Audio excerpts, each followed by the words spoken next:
Menteri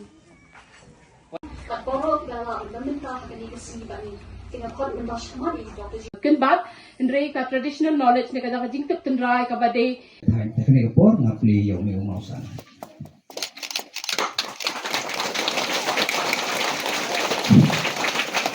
Ini mau sana buat hok ini. Meghalaya Traditional Healing Clinic, Southwest Khasi Hills District, inaugurated by Sri Wailat Nikishala on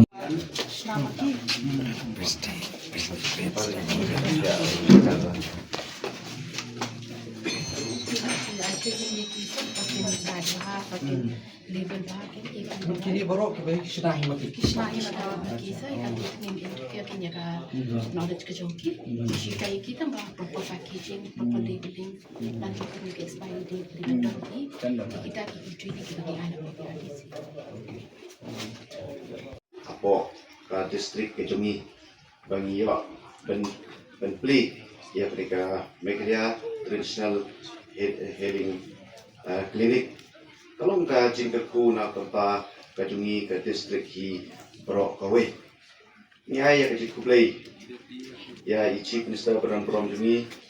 serta sama i minister Jongi i bawailat basim khia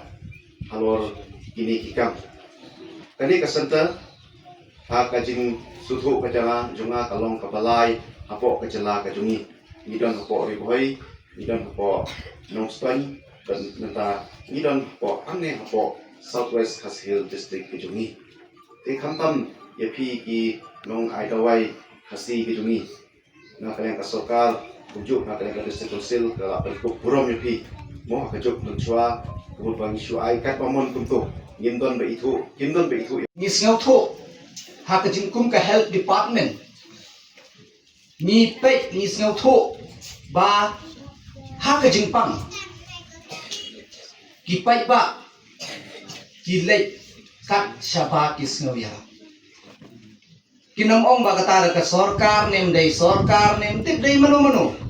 lam jio nama haka jingpang tang shio sio o kata ka jingpang dong pi shata dong ta doktor la ya ko kali lai te haka jingpang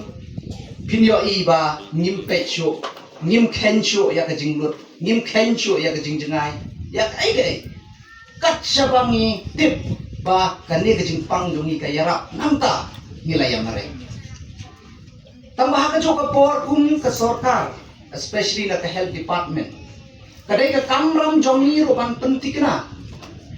ba don na pedeng ki haka ka juk ba menta kiba shna business ya kane ka kam kiba tang suyo kamai tang man suyo pisa kim kenshu baki don